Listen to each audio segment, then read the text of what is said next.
जय श्री राम दोस्तों। 22 जनवरी को भगवान श्री राम मंदिर का प्राण प्रतिष्ठा का कार्यक्रम संपन्न हो गया, जिसके मुख्य अतिथि भारत के प्रधानमंत्री नरेंद्र मोदी थे। क्या आप जानते हैं कि इस मंदिर को बनने में हजारों लोगों ने अपनी जानें गंवा दी है। सैकड़ों वर्षों तक इस मंदिर निर्माण के लिए लड़ाई चलता रहा, लेकिन अब आकर 2024 में इसका निर्माण कार्य पूरा हुआ।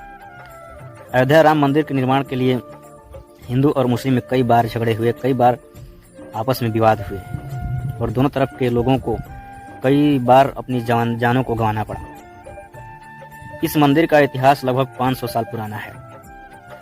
1519 में जब बाबर ने भारत में अपना कदम रखा, अपनी सत्ता स्थापित करने के लिए, अपने पांव जमाने के लिए, तो 1526 में पानीपत का युद्ध बाबर और इब्राहिम लोदी के बीच जमकर हुई, जिसमें बाबर विजयी हुआ और अपने अधिकारों को, अपने साम्राज्य को पूरे देश में फैलाने लगा।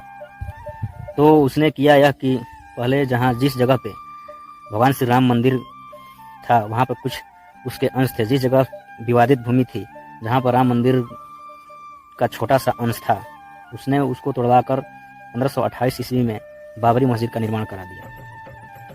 जिस मस्जिद का कई बार जिक्र किया गया है, बाबरी मस्जिद का नाम आप लोग भी अवश्य सुने होंगे। तभी से लेकर अब तक कुछ दिन तक हिंदू और मुस्लिम आपस में भिड़ते रहे। मुगलों के जाने के बाद अंग्रेज आ गए और अंग्रेजों ने हमारे देश में लगभग 200 सालों तक राज किया और इस मुद्दे को दबाए रखा।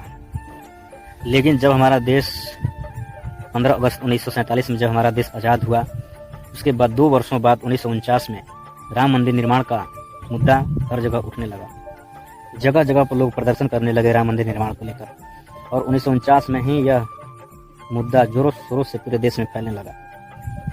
इसके बाद 1980 में भारतीय जनता पार्टी की स्थापना होती है और भारतीय जनता पार्टी का शुरू से ही एजेंडा रहा है राम मंदिर।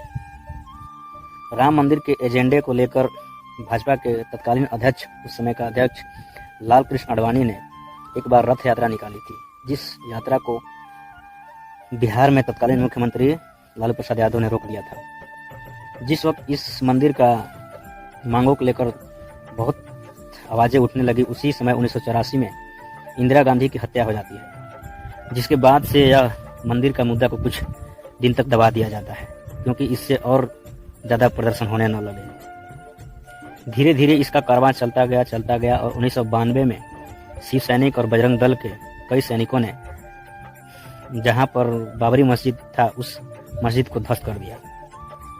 ध्वस्त करने के बाद पूरे भारत में जमकर दंगे हुए। कहा जाता है कि इस दंगे में लगभग 2000 से अधिक लोग मारे गए थे, हिंदू मुस्लिम के पक्ष के लोग। लेकिन उस समय कांग्रेस की सरकार थी देश में, तो कांग्रेस के राज में राम मंदिर के मुद्दे को भटका दिया जाता था। उसके सरकार में राम मंदिर बनना असंभव था। उसके बाद 2014 में नरेंद्र मोदी की सरकार बनती है और 5 साल लगातार अच्छे ढंग से नरेंद्र मोदी अपनी सरकार को चलाते हैं। 2019 में भी भारी बहुमत से नरेंद्र मोदी सत्ता में आते हैं। 2014 और 2019 दोनों चुनाव में भारी बहुमत से भाजपा केंद्र की सत्ता में आती है। 2019 में जब भाजपा दोबारा सत्ता में आती है, तो वो अपने प्रमुख एजेंडे राम मंदिर पर एक ऐतिहासिक फैसला लेती है। नवंबर 2019 में 4 जजों की बेंच ने यह फैसला सुनाती है कि जिस जगह पर विवादित भूमि है, जिस जगह पर बाबरी मस्जिद था, वहां पर एक मंदिर का निर्माण किया जाए रामलला का।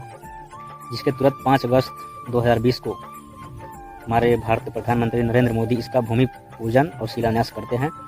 तभी से यह राम मंदिर का निर्माण शुरू हो जाता है। ये बड़े बड़े फैसले, देश के लिए बड़े बड़े फैसले केवल भाजपा ही कर सकती है, दूसरे पार्टियों के बस की बात नहीं है। क्योंकि 5 अगस्त 2019 को धारा 370 हटा दिया गया, जो हमारे देश के संविधान से एक अलग संविधान था कश्मीर के लिए, लेकिन यह सरकार ने हटाने का काम किया और 5 अगस्त 2020 को राम मंदिर के लिए एक ऐतिहासिक फैसला दिया गया। बाकी राम मंदिर बनकर तैयार है, आप भी जाइए, घूमिए। जय श्री राम।